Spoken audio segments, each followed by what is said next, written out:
विधानसभा निवडणुकीची धामधूम राज्यामध्ये सुरू झाली असून मुख्यमंत्री एकनाथ शिंदे हे उद्या 5 तारखेला दौऱ्यावरती आहेत। महाराष्ट्र दौरा करणार आहेत। सभा शंभूराज देसाई यांच्या पाटण विधानसभा मतदारसंघामध्ये होणार आहे। कराड तांबवे गावामध्ये 12:30 वाजता पश्चिम महाराष्ट्रातील पहिली प्रचार सभा होणार आहे। या सभेनंतर साताऱ्यामधल्याच महेश शिंदे यांच्या कोरेगाव विधानसभा मतदारसंघामध्ये सभा होईल। तर शेवटी सांगली जिल्ह्यामधील विटा तसेच विटा येथे सभा होणार आहे।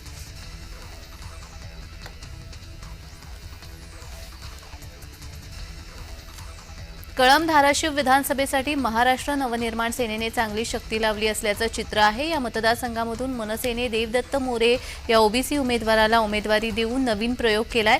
मनसेचे उमेदवार देवदत्त मोरे यांच्या प्रचारासाठी राज ठाकरे धाराशिवमध्ये सभा घेणार आहेत। तसेच अमित ठाकरे विजयी व्हावे यासाठी महाराष्ट्र नवनिर्माण सेनेच्या वतीने तुळजाभवानीला अभिषेक घातला जाणार आहे अशी माहिती देवदत्त मोरे यांनी दिलेली आहे।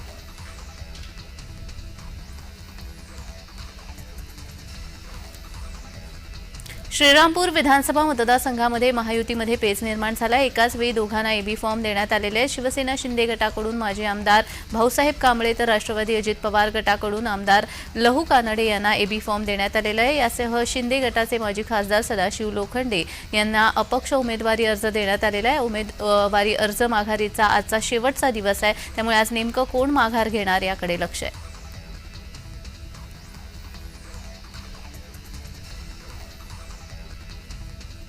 रायगड अलिबागमधून काँग्रेस बंडखोर राजेंद्र ठाकूर यांनी माघार घेतलेली आहे। उमेदवारी अर्ज मागे घेतलाय। शेकापच्या चित्रलेखा पाटील यांना त्यांनी पाठिंबा दिलेला आहे। अलिबाग विधानसभा मतदारसंघामध्ये चित्रलेखा पाटील यांना दिलासा मिळालेला आहे। मात्र श्रीवर्धनमधून राजेंद्र ठाकूर यांची बंडखोरी अद्याप कायम आहे। श्रीवर्धनच्या जागेबाबत तिथल्या कार्यकर्त्यांशी चर्चा करून निर्णय घेणार आहेत। काँग्रेस वरिष्ठ उपाध्यक्ष राजेंद्र ठाकूर यांनी अलिबाग आणि श्रीवर्धनमधून अर्ज भरला होता। महाविकास आघाडीतील घटक पक्षांच्या वरिष्ठांशी चर्चेअंती अलिबागमधून माघारीचा निर्णय घेण्यात आला।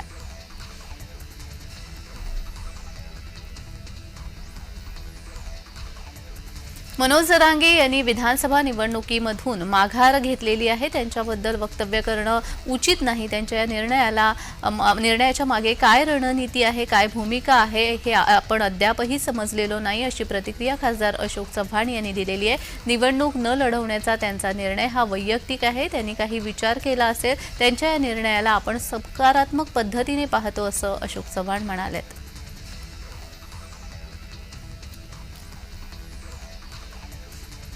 काँग्रेस आणि इतर पक्षांच्या तक्रारीवर कारवाई करून भारतीय निवडणूक आयोगाने रश्मी शुक्ला डीजीपी महाराष्ट्र यांची तात्काळ प्रभावाने बदली करण्याचे आदेश दिलेले आहेत आणि मुख्य सचिवांना निर्देश देऊन त्यांचा पदभार पुढील सर्वात वरिष्ठ आयपीएस अधिकाऱ्याकडे सोपवण्यात आला आहे।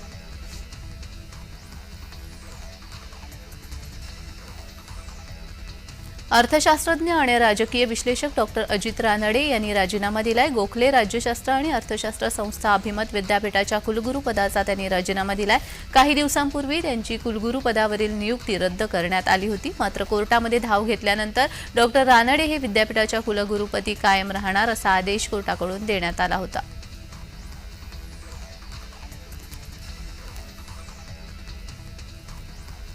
देर आए दुरुस्त आए, निवडणूक न लढवण्याचा जरांगेंचा निर्णय योग्य आहे अशी भूमिका छगन भुजबळ यांनी मांडलेली आहे। जरांगेंच्या भूमिकेवर छगन भुजबळ यांनी आपली प्रतिक्रिया दिली आहे।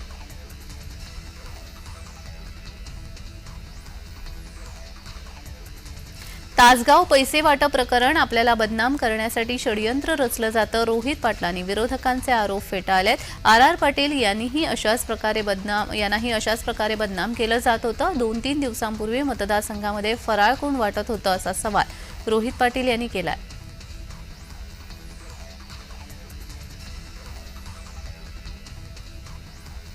23 तारखेला अणुबॉम्ब फुटू दे, स्वप्न पाहायला खोके लागत नाही असं म्हणत संजय राऊत यांनी मुख्यमंत्री एकनाथ शिंदे यांना टोला लगावलाय।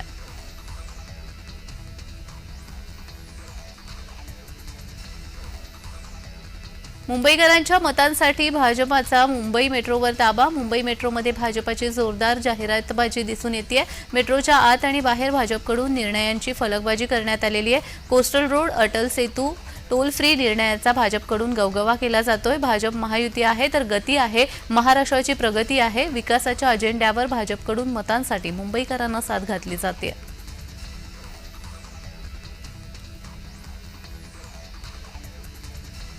झारखंडमध्ये विधानसभा निवडणुकीसाठी रणामध्ये समान नागरी कायद्यावरून ठिणगी पडलेली आहे। राज्यामध्ये भारतीय जनता पक्ष सत्तेत आला तर समान नागरी कायद्याची अंमलबजावणी केली जाईल, त्याचवेळी आदिवासींना या कक्षेपासून दूरच ठेवलं जाईल अशी घोषणा केंद्रीय गृहमंत्री अमित शहा यांनी रविवारी केली। मात्र हा कायदा राज्यामध्ये लागू करणार नाही असं झारखंड मुक्ती मोर्चाचे नेते आणि मुख्यमंत्री हेमंत सोरेन यांनी स्पष्ट केलं आहे।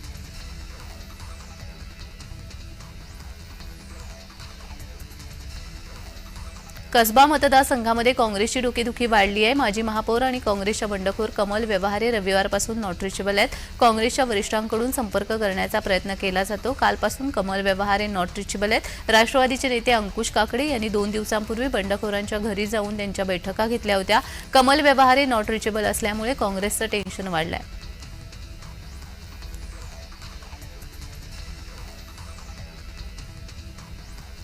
कराड दक्षिण विधानसभा मतदारसंघाचे महायुतीचे अधिकृत उमेदवार भाजपाचे युवा नेते डॉ. अतुल भोसले यांच्या प्रचाराचा शुभारंभ वडगाव हवेली कराड येथील हनुमान मंदिरामध्ये नारळ फोडून करण्यात आला।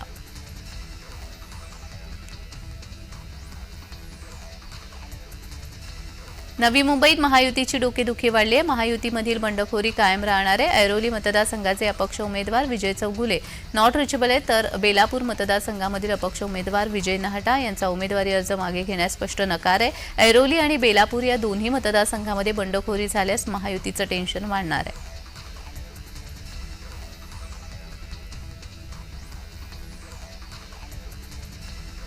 राज्यात सध्या भावी मुख्यमंत्र्यांची जोरदार चर्चा सुरू असतानाच एकनाथ शिंदे यांना पुन्हा राज्याचे मुख्यमंत्री म्हणून विराजमान होऊ दे म्हणून दिवाळी पाडव्यानिमित्त युवासेनेच्या सहसचिव शर्मिला येवले आणि सहकाऱ्यांनी उज्जैनच्या महाकाल चरणी प्रार्थना केली।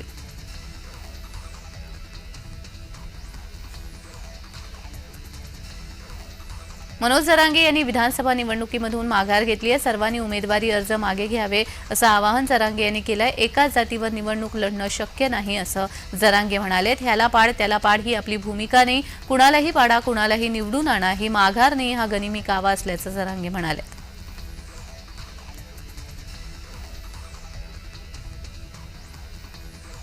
मनोज जरांगे यांच्या या घोषणेनंतर ओबीसी आरक्षण आंदोलक लक्ष्मण हाके यांनी त्यांच्यावर जोरदार टीका केली आहे। मनोज जरांगे निवडणुकीतून माघार घेण्याच्या निर्णयाला गनिमी कावा म्हणत आहेत, पण रणांगणात लढायला वाघाचं काळीच लागतं। मनोज जरांगे 130 उमेदवारांना पाडायची भाषा करत होते, त्याचं काय झालं असा सवालही लक्ष्मण हाके यांनी उपस्थित केला।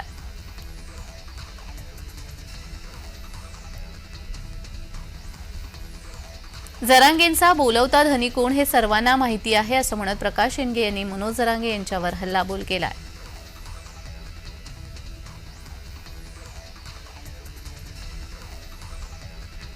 मनोज जरांगे मराठा युवकांच्या भावनांशी खेळले आहेत। बाधित उमेदवारांकडून मोठं पॅकेज घेतल्याची शक्यता आहे। जरांगेंचा बुरखा आता फाटलाय असं म्हणत ओबीसी नेता मंगेश ससाणे यांनी जरांगेंवर हल्लाबोल केलाय।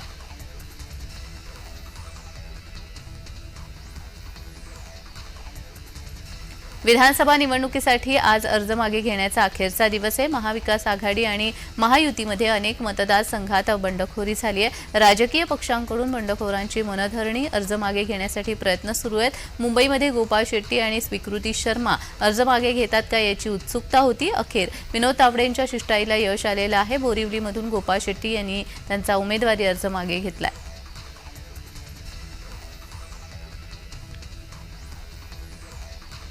विधानसभा निवडणुकीची रणधुमाळी सुरू झाली आहे। कुर्ल्यामध्ये शिवसेना शिंदे गटाच्या प्रचाराचा नारळ फुटलाय। यावेळी आयोजित सभेमध्ये बोलताना मुख्यमंत्री एकनाथ शिंदे यांनी विरोधकांवर जोरदार हल्लाबोल केलाय। कुर्ल्यामध्ये महायुतीचे उमेदवार मंगेश कुडाळकरांचा विजय निश्चित असून विरोधकांचं डिपॉझिट जप्त होणार असल्याचं यावेळी त्यांनी म्हटलं आहे। तसंच लाडक्या बहिणींना लखपती झालेला आपल्याला पाहायचं आहे असंही एकनाथ शिंदे यांनी म्हटलंय।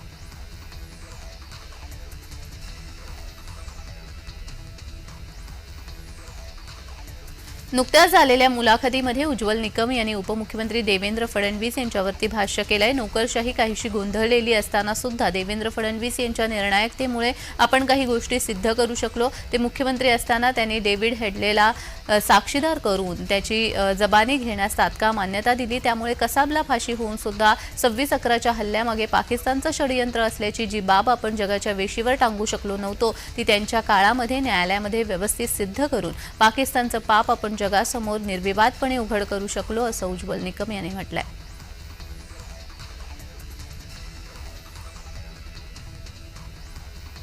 भारतीय जनता पक्षाने ज्यांच्यावर भ्रष्टाचाराचे आरोप केले ते सगळे भाजपामध्ये आहेत. 70,000 कोटींच्या भ्रष्टाचाराचे आरोप ज्यांच्यावर आहेत त्यांना देवेंद्र फडणवीस यांनी सही करून कशी दाखवली, असा थेट सवाल राष्ट्रवादी काँग्रेस शरदचंद्र पवार पक्षाच्या खासदार सुप्रिया सुळे यांनी केलाय. सुप्रिया सुळे या आज कोल्हापूर दौऱ्यावर आहेत. यावेळी पत्रकार परिषदेमध्ये बोलत असताना सुप्रिया सुळे यांनी देवेंद्र फडणवीस यांच्यावर घणाघाती हल्लाबोल केलाय.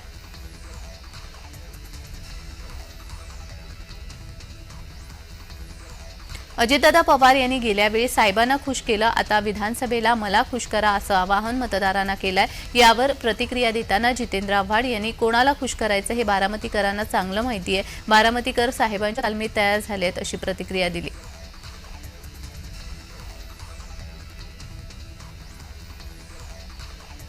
शरद पवार हे इंदापूर दौऱ्यावर होते. मात्र शरद पवार यांचा दौरा आटोपताच राष्ट्रवादी शरद पवार गटाला या मतदारसंघामध्ये मोठा धक्का बसलाय. राष्ट्रवादी शरद पवार गटाचे नाराज नेते आप्पासाहेब जगदाळे यांनी शरद पवार यांची साथ सोडत इंदापूरचे राष्ट्रवादी अजित पवार गटाचे उमेदवार दत्तात्रय भरणे यांना पाठिंबा जाहीर केलाय. हर्षवर्धन पाटील यांच्या उमेदवारीवरून जगदाळेंनी नाराजी व्यक्त केली होती. जनतेसमोर खोटं बोलणाऱ्या व्यक्तीला साथ देणार नाही, असं जगदाळे यांनी म्हटलं होतं. त्यानंतर आज भरणे यांना पाठिंबा देण्याचा निर्णय त्यांनी जाहीर केला. त्यामुळे इंदापुरात घडामोडींना वेग आलाय.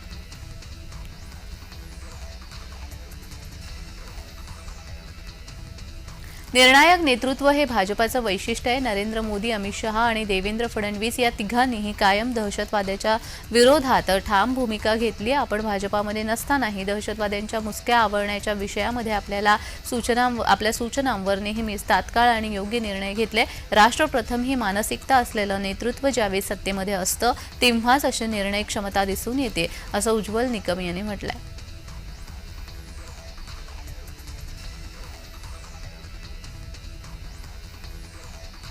राज ठाकरे आता प्रचाराची सुरुवात करणार आहेत. राज ठाकरे यांची येत्या 5 नोव्हेंबरला वणी इथे सभा होणार आहे, तर 6 तारखेला मंगळवेढा इथे सभा होणार आहे. पंढरपूर मंगळवेढ्याची उमेदवारी दिलीप धोत्रे यांच्यासाठी राज ठाकरे यांची ही सभा होणार आहे. वणी इथे मनसेचे उमेदवार राजू उंबरकर यांच्यासाठी ही प्रचार सभा असणार आहे.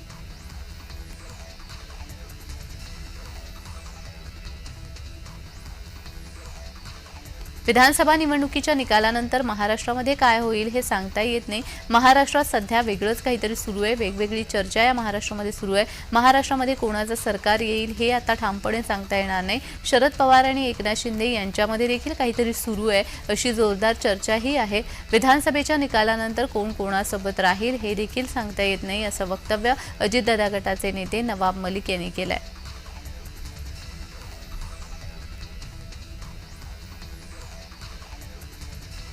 मनसेने 2024च्या लोकसभा निवडणुकीमध्ये महायुतीला बिनशर्त पाठिंबा दिला होता. मात्र विधानसभेच्या निवडणुकीत मनसे प्रमुख राज ठाकरे यांनी एकला चलो रेचा नारा दिलाय. मनसेचे राज्यामध्ये 150हून अधिक विधानसभा मतदारसंघामध्ये उमेदवार उभे केले आहेत. यामध्ये मुंबईतील विधानसभेच्या 36 पैकी 25 जागांवर मनसेने उमेदवार जाहीर केलेत. त्यामुळे मनसेने उमेदवार उभे केल्याने मुंबईमध्ये याचा फटका महायुतीला बसण्याची शक्यता आहे. मुंबईमध्ये भाजप 17 जागांवर तर शिवसेना 16 जागांवर निवडणूक लढवत आहे.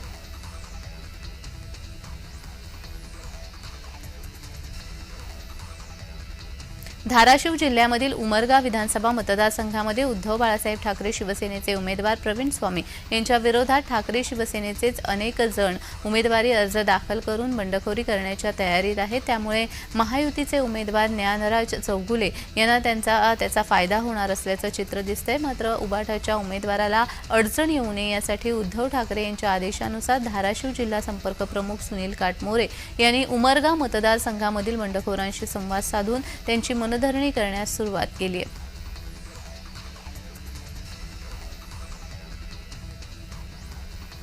रविवारी राष्ट्रवादीचे आमदार अमोल मिटकरी यांच्या निवासस्थानी भाऊबीज उत्साहामध्ये साजरी झाली. लाडक्या बहिणींनी अमोल मिटकरींना घड्याळ भेट दिला आणि अजित पवारांना मुख्यमंत्री पदावर बघायचं अशी इच्छा लाडक्या बहिणींनी मिटकरींकडे ओवाळणी स्वरूपामध्ये मागितली आहे. मिटकरींनीही लाडक्या बहिणींना शब्द दिलाय. 2025ला अजितदादाच महाराष्ट्राचे मुख्यमंत्री असणार आहेत, असा शब्द त्यांनी दिला.